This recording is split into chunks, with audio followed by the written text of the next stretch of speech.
very, very powerful. In a span of 2 years, Justice Democrats ran 78 primaries, went on to compete in 26 general elections. By the way, after being told they would not get one incumbent in there, and a total of 7 Justice Democrats were elected in the process of winning 3.7 million votes, according to the group's calculations, which is pretty cool stuff. So this started this just 2 years ago. This is the first year in action. And that's pretty successful. And that shows you the kind of appetite that Americans have for some real left-wing politics. Like, it's just a grassroots group, not very popular, getting no media coverage. Like, imagine if there was a right-wing group doing the exact same thing. Like, it would be everywhere. Like the Tea Party, something like that. Pushing their party to the left wing. Imagine there's a grassroots group primarying people, pushing their, like, there's one guy doing it, and he was failing every time in C-band, and he still got way more coverage than just Democrats ever did. Like, that's incredible that they were able to do it with no media coverage, just everyone ignoring them, everyone just laughing at them, and still laughing at them right now. Like, Whoopi Goldberg on The View was like, literally, I have some of the sound of it, which is pretty incredible. It's like, wow. I do want to play. This is Whoopi Goldberg here for you on The View, and I know I have the clip very, very within reach. So I'm going to play that for you right in a second. But she was like actually coming out there and attacking the idea of the Justice Democrats. It's deeply horrifying to her.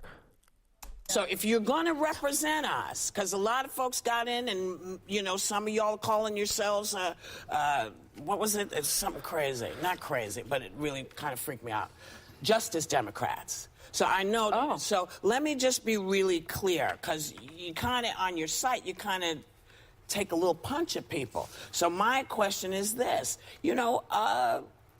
are you saying that other Democrats who've been fighting for 25, 30 years aren't Justice Democrats? You think that, I don't know, let's name a couple of people who've been fighting.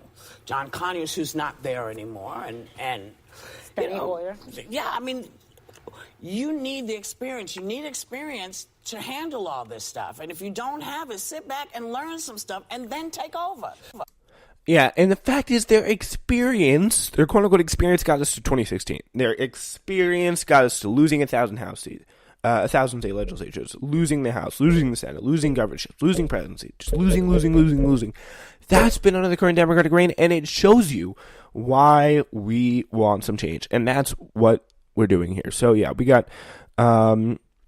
though critics have pointed out most of the government organizations' candidates ended up losing their races, Ocasio said Justice Democrats candidates, along with Our Revolution and other groups, built so much progressive power in their districts that they really brought the districts to the cusp for 2020, regardless of their outcome. She said the impact of J.D. Scholten's narrow loss to white nationalist Representative Steve King in Iowa, Lieber Gretchen Shirley's challenge to Long Island Republican Representative Peter King. Shirley was the first candidate to get federal approval to use campaign funds for childcare, though she ultimately lost to King with strong backing of former New York City Mayor Michael Bloomberg. Yay, Michael Bloomberg 2020.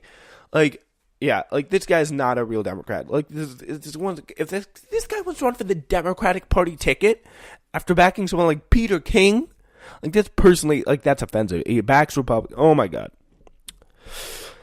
That is annoying to me. That is very annoying to me. So, on the call, Ocasio-Cortez also talked about harsh criticism she got from joining young environmental activists at the protest on Nancy Pelosi's office. If I made people mad, they might have put me in the dog walking committee. They still might. She joked, and she may be on that dog walking committee. All right. Andrew Cuomo. We turn now to Andrew Cuomo. He's pretty mad online right now after widespread criticism of New York's package of giveaways to bring Amazon's, it really is like America's, new headquarters to Queens, which will provide $2.8 billion in incentives to the giant corporation. The governor of New York had nothing better to do than log on to Medium.com to defend the deal. It was so bad in really so many ways. Cuomo framed the opposition to the giveaway he helped engineer as coming from two camps: extreme conservatives and socialists. He doesn't cite any actual specific socialists, but, I mean, we can assume he means people like Alexandria Ocasio-Cortez. He sets the New York Post in extreme conservatives category, although he does not link. He spends paragraphs attacking their view that taxes should be lower for corporations across the board rather than just Amazon, which is indeed dumb, which it's true. The Post has attacked critics of the Amazon deal as hypocritical, which goes unmentioned. Because they've a pretty big outlet, they can say multiple things at once. Last night, it broke the truly devastating story that Ocasio-Cortez has maintained an Amazon wish list, which is pretty crazy. So this is actually, I do want to see this here. NYC politicians still use Amazon despite slamming HQ2.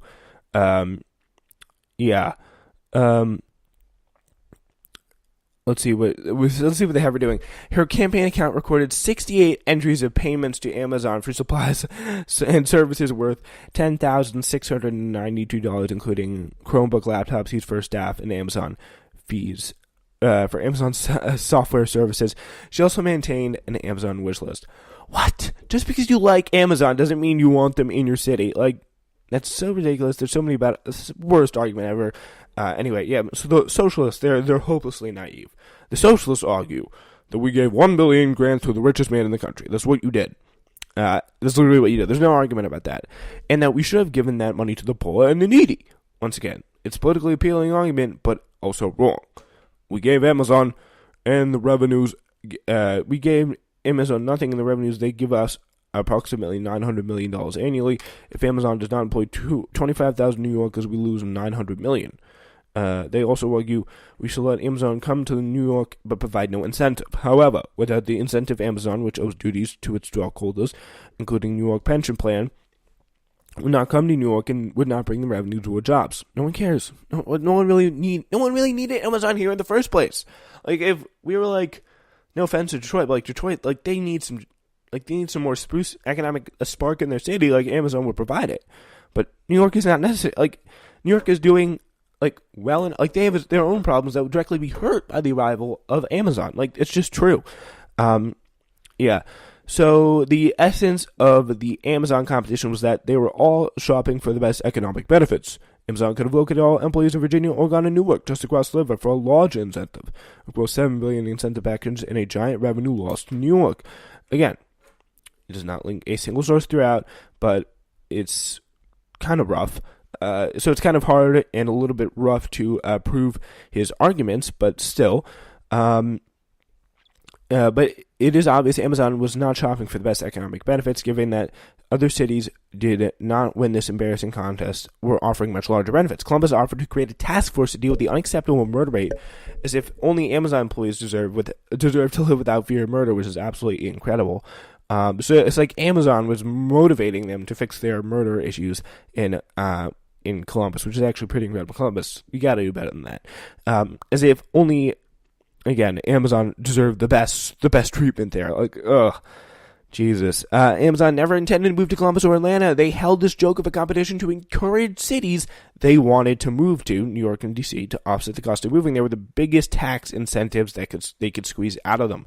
The idea that New York had to offer billions in incentives to attract Amazon away from New Jersey, which is offering more than twice the money to move an hour away, is absurd. So yeah, it's not a big difference. It's really not a big difference. But of course, Cuomo cannot respond to the genuine left critique that cites that should not offer incentives like this at all. Like, it's apparently unrealistic. Nothing this Amazon transaction is new. Like, it doesn't matter. It doesn't mean it can't change. The tax incentives we provide for single business transactions are usual and typical and have been operational for decades. They are long-standing programs. There are long-standing programs supported by both Democrats and Republicans in both the city and state, nor are the tax and incentive programs unique to New York. Every state offers incentives to attract businesses, and we're in constant competition with other states here, he says, and to keep good businesses. Yeah, and the thing is that nothing in this transaction is new is the problem. The fact that this is business as usual is the problem, and the fact that both Democrats and Republicans support this is bad. And we need to find some changes on this. It's just that simple. And of course, we got Foxconn, which cost the state $1 million to get one job. It's going to cost the state $1 million per job. That's Scott Walker's nice little deal. By criticizing conservatives and socialists in the same breath, Cuomo is trying to flatten two very different critiques, and there's only one that's worth flattening, and that's the conservative one, because the socialist critique, it's right. It's not based in anything. It's just based on like a very serious opinion. All right. Alexandria Ocasio-Cortez hosted another Instagram live story on Sunday while cooking dinner, where she took questions from followers and chatted about policy. Normal people watched this and thought, hey, this may be charming and pretty cool. Like, I mean, it's actually kind of funny that she did this, but Weird Conservative Nerds has a far different reaction. At one point, AOC was talking about how important it is for the Democrats to start working to take back control of the Senate and presidency now, not just in 2020. If we work our butts off to make sure that we take back all three chambers of Congress, three chambers of government, the presidency, the Senate, and the House in 2020, we can't start working in 2020. So, yeah, that's obviously not right, because it's the legislative, executive, judicial, and those are not the three, the Senate, House, and presidency are not the three branches of government. I mean, fortunately, Ocasio-Cortez's meaning was completely clear, but if you notice the flub, you are in good company, along with Ryan Saverda, Trump reply guy on Twitter, saying, Socialist Alexandria Ocasio-Cortez, if we work our butts off to make sure, you know what, I'm actually going to play the song, play you the sound here from her Instagram story. Is that should we, and if we work our butts off to make sure that we take back all three chambers of Congress, all three chambers of government, the presidency, the Senate, and the House in 2020, we can't start working in 2020. Oh my gosh, that's awful. I can't believe she said that. She obviously doesn't know what the three branches of government are. She's actually a normal human who made an actually normal mistake. Like, what? No.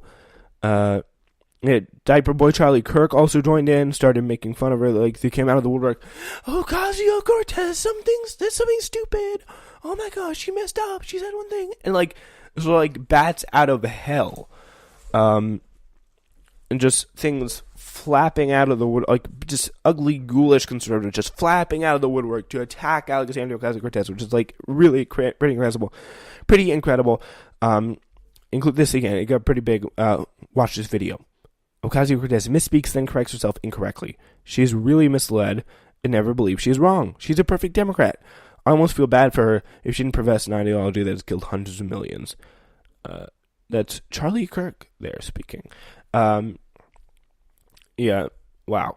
The conservative media at large has been obviously furiously trying to undermine the Queen's Democrat. Nothing has really worked so far, and keep trying, guys. Keep trying. Because when you actually have a politician who people like, it's tougher to just smear her out of existence like you did with like Anthony Weiner and Nancy Pelosi and all those people. Because like, people just laugh it off, and the only things they've done is just really stupid, dumb stuff, and it's hard to really get mad at politicians for saying that. All right, ladies and gentlemen, I think this is all we got for you today. We will be seeing you tomorrow for our last show before Thanksgiving, so be there for that.